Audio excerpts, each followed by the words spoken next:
Board परीक्षाएं नजदीक आते जा रही हैं, दिल की धड़कनें बढ़ते जा रही हैं, लेकिन घबराइए नहीं, क्योंकि बायोलॉजी वर्सेस बाय ललित लेकर आ रहा है आपके लिए हर लेसन का इलेबोरेशन, सारे के सारे क्वेश्चन आंसर और टॉपिक वाइज इलेबोरेशन। आज लेसन 1 का इलेबोरेशन देखते हैं। दलपुंज और दलपुंज को सहायक अंग और पुमंग और जायंग को मुख्य अंग कहते हैं। दलपुंज रंगीन होते हैं जो कि किरणों को आकर्षित करते हैं। बाह्य दलपुंज, दलपुंज, पुमंग और जायांग, तो ये हैं हमारे पुष्प के भाग। पुमंग के 2 भाग होते हैं, एक परागकोश और पुतंतु। परागकोश सबसे आगे का भाग होता है, पुतंतु उससे लंबा एक फिलामेंट सा लगा रहता है। परागकोश में ही परागकण का निर्माण होता है। जायांग में वर्तिका, अंडाशय और वर्तिकाग्र 3 भाग होते हैं।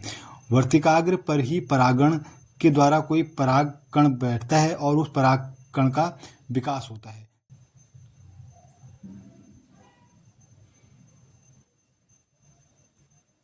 परागकोश की संरचना। एक परागकोश द्विपालित होता है, प्रत्येक में 2 कोष्ठ होते हैं।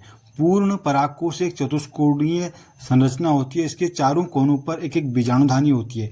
लघु बीजाणुधानियों में लघु बीजाणु अर्थात परागकण का निर्माण होता है। तो किसी भी पुष्प में आप देखना जो नर वाला भाग है, तो नर वाले भाग को हम क्या कहते हैं, इसका नर वाले भाग को हम परागकोश या परागकण कहते हैं, इसके नर युग्मकोद्भिद को। ठीक है, उसे क्या बोलते हैं।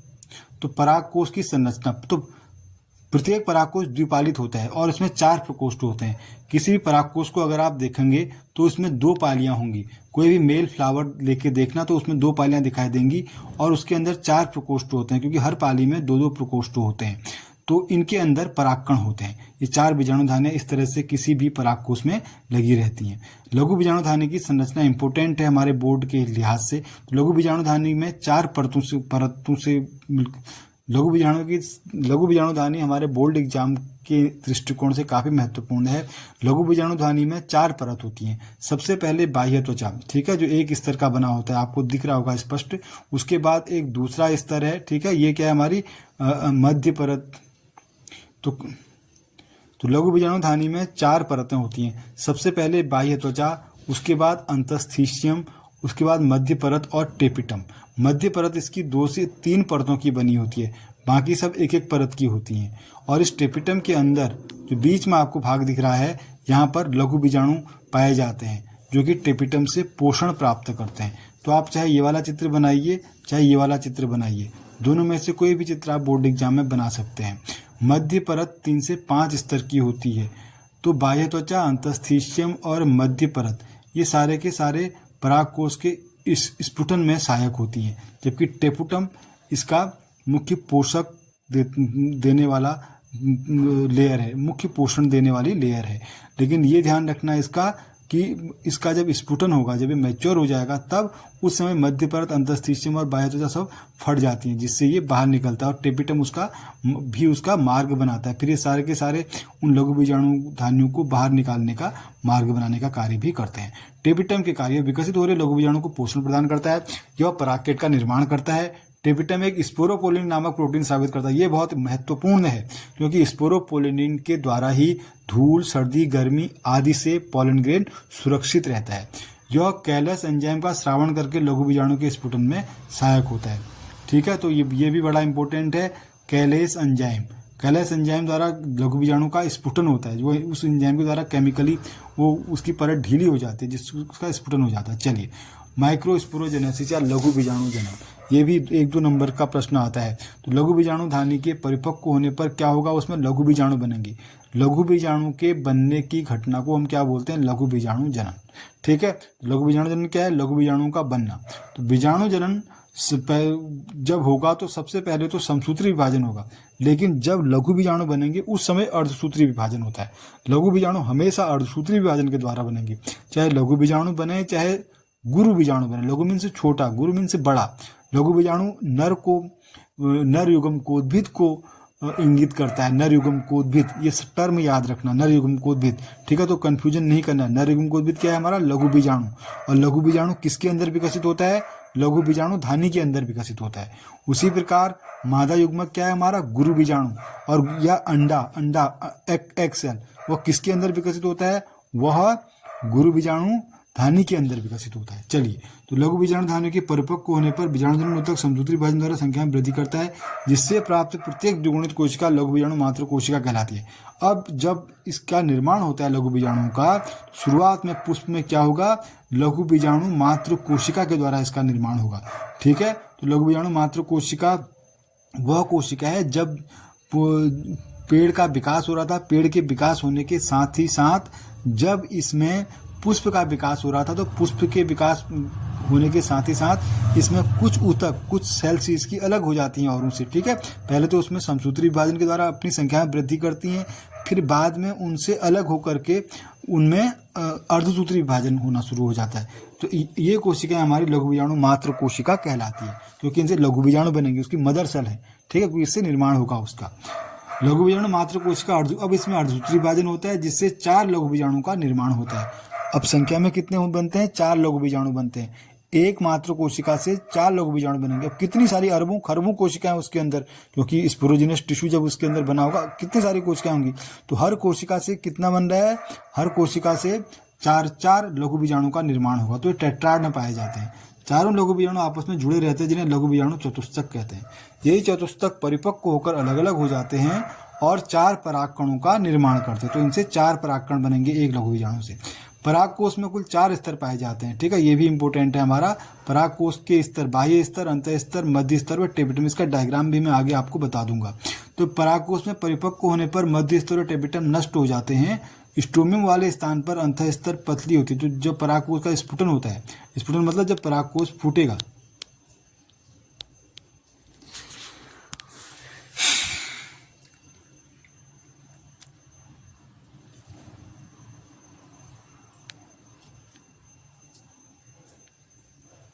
परागकोश का स्फुटन, स्फुटन का अर्थ परागकोश का फूटना। तो जब परागकोश फूटेगा तो इसके अंदर से परागकण बाहर निकलेंगे, और यही परागकण किसी कीड़े के पाँव में या किसी तितली के पाँव में या हवा के द्वारा कहाँ जाएंगे, मादा तक जाएंगे, मादा के वर्तिकाग्र तक जाएंगे, और मादा के वर्तिकाग्र से फिर इनका विकास होगा, फिर उसके बाद निषेचन होगा। ठीक है, तो पहली प्रक्रिया क्या है, निषेचन अभी नहीं हुआ है। ठीक है, निषेचन से पूर्व की प्रक्रिया पढ़ रहे हैं। तो परागकोश का स्फुटन हो जाएगा। परागकोश के स्फुटन से क्या होगा, ये परागकण चले जाएंगे कहाँ, किसी इंसेक्ट, जो भी इंसेक्ट हो या किसी हवा के द्वारा ये मादा तक पहुंच जाएंगे। ठीक है, चलिए उसके बाद नेक्स्ट आ जाइए। परागकोश से परिपक्व होने पर कैसे स्फुटन होता है, मध्य स्तर और टेपिटम नष्ट हो जाते हैं। स्टोमियम वाले स्थान पर अंतः स्तर पतली होती है। स्टोमियम वाला स्थान जो इसका होता है परागकोश का, स्टोमियम स्थान पर उपस्थित अंतः स्तर की कोशिकाएं जल हानि करके सिकुड़ जाती हैं। ठीक है, जब परागकोश की संरचना देखते तो इसमें एक भाग स्टोमियम का भाग होता है, उसमें हल्की पतली लेयर होती है वहां पर। तो स्टोमियम पर अंतः स्तर की कोशिकाएं जल हानि करके सिकुड़ जाती हैं, क्योंकि स्फुटन हो रहा है। तो स्फुटन होने के लिए वो कोशिकाएं से वाटर, जो उन कोशिकाओं के अंदर वाटर वहां से कहीं चले जाता है, वाष्पीकृत हो जाता है, इवेपोरेट हो जाता है। तो इवेपोरेट हो जाएंगे तो कोशिकाएं कॉन्ट्रैक्ट हो जाएंगी, तो इसका स्फुटन हो जाएगा। ठीक है, जिससे बाह्य स्तर पर तनाव बढ़ता है और परागकोश स्टोमियम स्थान से फट जाती है, जिससे परागकोश से परागकण स्वतंत्र हो जाते हैं। तो इस तरह से परागकण बाहर निकल आते हैं। चलिए, तो परागकण की संरचना भी महत्वपूर्ण है बोर्ड एग्जाम के लिहाज से। तो इसमें एक बाह्य चोल, उसके बाद अंतःचोल, और उसके बाद 2 कोशिकाएं, एक तो वर्धी कोशिका और एक जनन कोशिका। वर्धी कोशिका के अंदर एक केंद्रक पाया जाता है और जनन कोशिका के अंदर एक केंद्रक पाया जाता है। तो परागकण में हमें 2 केंद्र की संरचना बनानी पड़ेगी परागकण की। ठीक है, और सामान्यतः जब भी परागण होता है तो परागण द्विकोशीय अवस्था में ही होता है। तो परागकण बाहरी भित्ति बाह्यचोल, आंतरिक भित्ति अंतःचोल। ठीक है, तो बाह्यचोल एक अत्यधिक प्रतिरोधक बसीय पदार्थ स्पोरोपोलिन से मिलकर बना होता है। ये बहुत महत्वपूर्ण है, क्योंकि स्पोरोपोलिन पर किसी भी ताप, अम्ल, क्षार आदि का प्रभाव नहीं पड़ता है। यही कारण है कि परागकणों का लैंगिक अपघटन नहीं होता है। तो बाह्यचोल स्पोरोपोलिन से मिलकर बनी होती है। स्पोरोपोलिन एक बहुत महत्वपूर्ण केमिकल है जिस पर ताप, अम्ल या क्षार का प्रभाव नहीं पड़ता, जिससे यह एडवर्स कंडीशन में सर्वाइव कर जाता है। उसके बाद अंतःचोल, यह पेक्टोसेल्लोज से मिलकर बनी होती है। अंतःचोल से ही परागनलिका का निर्माण होता है। तो परागनलिका कहाँ से बनती है, हमारी अंतःचोल से बनती है।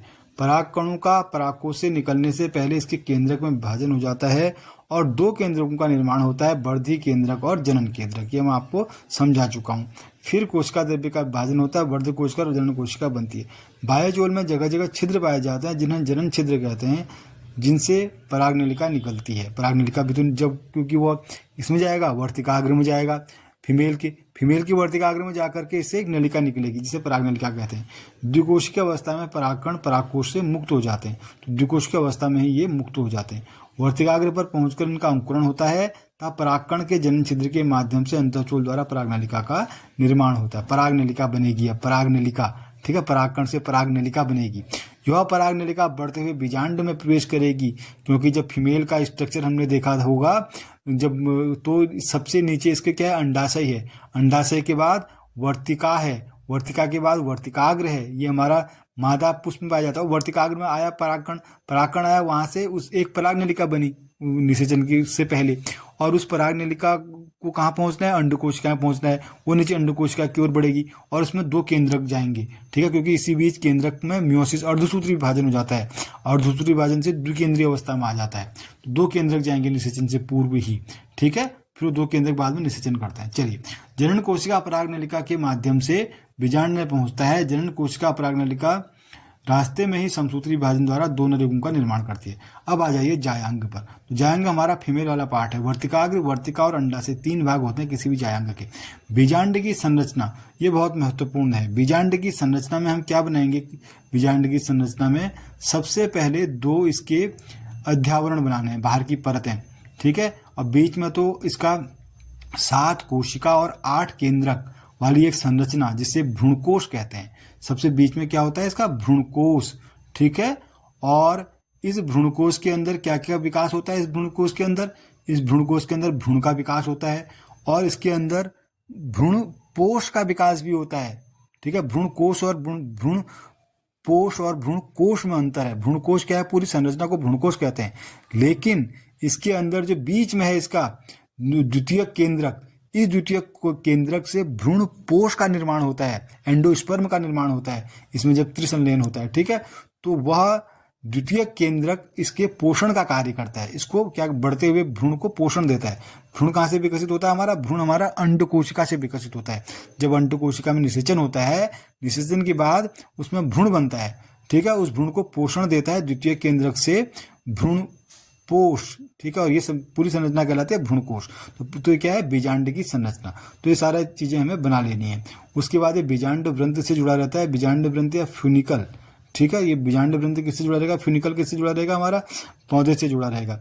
उसके बाद इसके दो भाग होते हैं, ऊपर के भाग को निभाग कहते हैं और नीचे के भाग को इसका बीजांड द्वार कहते हैं, ठीक है। जहाँ से ओपनिंग है इसे बीजांड द्वार और ऊपर के भाग को निभाग कहते हैं, और बीच में जो टिश्यू भरा रहता है इस टिश्यू को बीजांडकाय कहते हैं, ठीक है। अब किसी भी भ्रूणकोश में कौन कौन सी कोशिकाएं होती है हमारी, 3 जो ऊपर दिख रही हैं आपको प्रतिमुख कोशिकाएं, और 3 जो आपको दूसरी तरफ दिख रही हैं सहायक कोशिकाएं, और बीच में एक कोशिका होगी जिसमें 2 केंद्रक होंगे, ठीक है, द्वितीय केंद्रक कोशिका कहलाती है।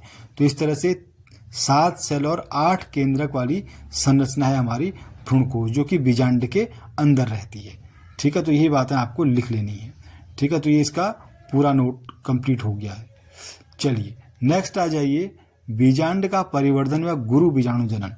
तो जिस प्रकार से हमारा लघु बीजाणु जनन हुआ था उसी प्रकार से अब क्या होगा, हमारा गुरु बीजाणु जनन। तो गुरु बीजाणु जनन के समय भी कुछ कोशिकाएं गुरु बीजाणु मातृ कोशिका कहलाएंगी बीजांडकाय के अंदर, ठीक है, जिसे प्रपशु कोशिका भी कहते हैं। अब यह प्रपशु कोशिका में क्या होगा, विभाजन होगा। इस प्रपशु कोशिका में विभाजन होकर के इसमें गुरु बीजाणु मात्र कोशिका बनेगी, ठीक है, और प्राथमिक कोशिका बनेगी, और गुरु बीजाणु मात्र कोशिका बाद में गुरु बीजाणु में विकसित हो जाएगी। तो इस तरह से 4 अगुणित गुरु बीजाणु बनते हैं, और इसमें से 3 तो नष्ट हो जाते हैं, केवल एक ही कार्यशील रहता है। भ्रूणकोश या मादा युग्मकोद्भिद का विकास। तो ये हमारा नेक्स्ट है, भ्रूणकोश या मादा युग्मकोद्भिद का विकास। तो मादा युग्मकोद्भिद कैसे बनता है हमारा, कितनी कोशिकाएं होती हैं इसमें, 8 केंद्रक होते हैं, 7 कोशिकाएं होती हैं। ये उत्तराखंड बोर्ड में बहुत ज़्यादा नहीं पूछा जाता है, ज़्यादा उत्तराखंड बोर्ड में लघु बीजाणु ही पूछा जाता है, लेकिन चैप्टर में है तो हमने सारी चीजें पढ़नी है। तो भ्रूणकोश या मादा युग्मकोद्भिद का विकास। क्रियाशील गुरु बीजाणु मादा युग्मकोद्भिद की प्राथमिक कोशिका है। यह गुरु बीजाणु वृद्धि कर बीजांड का अधिकांश भाग घेर लेता है। अब इसमें क्या होगा, एक इसमें समसूत्री विभाजन होगा। समसूत्री विभाजन से दो केंद्रक बनेंगे जो कि अलग अलग क्षेत्रों को चले जाएंगे। ठीक है, पहले देखिए एक केंद्रक था इसका, इसके दो बने, अब इस दो के चार बन गए। अब इस चार केंद्रक जो बन गए, ठीक है, अब इसमें से दो नीचे और दो ऊपर, ये चार केंद्रक जब बन जाते हैं, इनमें से एक एक केंद्रक बीच में आ जाता है। ठीक है, जिसे द्वितीय केंद्रक कहते हैं। तीन तीन तो ऊपर नीचे ही रहते हैं, लेकिन एक चार में से एक ऊपर प्रतिमुख कोशिका से और एक नीचे हमारी सिनर्जिड माइक्रोपाइल एंड से, एक केंद्रक माइक्रोपाइल एंड से और एक केंद्रक प्रतिमुख एंड से चले जाता है बीच की तरफ, जिसे द्वितीय केंद्रक कहते हैं। तो इस तरह से हमारा गुरु भ्रूण कोश का निर्माण होता है। ठीक है, तो दो भाग होते हैं इसके, निभाग और बीजांडद्वार। तो इस तरह से इससे कितने हमारे हो गए, 8 कोशिकाएं होती हैं, और 8 कोशिकाएं बाद में 3 6 कोशिकाएं, और बीच में इसके एक कोशिका होती है और 2 केंद्रक होते हैं। तो ये हमारा भ्रूण पोष का निर्माण हो गया। इसी भ्रूण पोष में बढ़ता हुआ भ्रूण पोषण देता है। चलिए नेक्स्ट, परागकण। परागकण या परागकण, ये क्या है, पॉलिनेशन। परागकण नहीं, परागण। ठीक है, ये स्पेलिंग मिस्टेक है, डी क्या है, परागण। तो परागण किसे कहेंगे, परागणों का परिपक्व परागकोश से निकलकर मादा पुष्प के वर्तिकाग्र पर पहुंचना परागण कहलाता है। परागण के कितने प्रकार होते हैं, परागकण अलग हैं, परागकण क्या है, उसके अंदर पॉलन ग्रेन्स हैं। तो परागकण के प्रकार है हमारे सेल्फ पॉलिनेशन और, तो परागण। नेक्स्ट है परागण। परागण क्या, 2 टाइप का होता है। नेक्स्ट है परागण, यानी नर का, अगला है हमारा परागण। परागण यानी कि नर का मादा तक पहुंचना, नर के युग्मक का मादा युग्मक तक पहुंचना। तो 2 प्रकार से होता है परागण हमारा, स्वपरागण है, परपरागण। स्वपरागण कब कहेंगे हम, ऐसे पुष्प जो पूरी तरह से बंद हैं, जिनके अंदर मेल और फीमेल दोनों भाग हैं, तो उनमें स्वपरागण होता है। जबकि परपरागण कैसे पुष्प में होता है, जिसमें नर पुष्प अलग होता है, मादा पुष्प अलग होता है, या नर अलग पेड़ में होता है, मादा अलग पेड़ में होता है, कोई भी कंडीशन हो सकती है परपरागण की। लेकिन स्वपरागण में एक ही पुष्प के अंदर होंगे नर और मादा। ठीक है, तो स्वपरागण भी 2 प्रकार का होता है, स्वयुग्मक जन परागण और राजात पुष्पीय परागण, सजात पुष्प। तो स्वपरागण भी 2 प्रकार का होता है, स्वयुग्मन परागण और समजात पुष्पीय परागण। तो स्वयुग्मन परागण, जब परागण किसी पुष्प से निकलकर उसी पुष्प के वर्तिकाग्र तक पहुंचते हैं, जैसे मटर और टमाटर। दूसरा समजात पुष्पीय परागण, जब किसी पुष्प के परागण उसी पौधे के किसी अन्य पुष्प के वर्तिकाग्र पर पहुंचते हैं। ठीक है, एक मेल पुष्प था, एक फीमेल पुष्प था, एक ही पौधे में नर और मादा पुष्प अलग अलग थे, तब जाके हमारा क्या होगा, सजात पुष्पीय परागण होगा। उदाहरण मक्का में सजात पुष्पीय परागण होता है। चलिए, स्वपरागण से क्या लाभ होंगे, स्वपरागण की प्रक्रिया निश्चित होती है, और स्वपरागण से उनका उत्पन्न भी शुद्ध वंशक्रम वाले होते हैं, क्योंकि वो एक ही पुष्प के अंदर से हैं। स्वपरागण से हानियां क्या हो सकती हैं, स्वपरागण से उत्पन्न पौधे में विभिन्नता नहीं आती, क्योंकि जब तक सेक्सुअल रिप्रोडक्शन नहीं होगा, नर और मादा के क्रोमोसोम आपस में मिलेंगे नहीं, तब तक कोई भी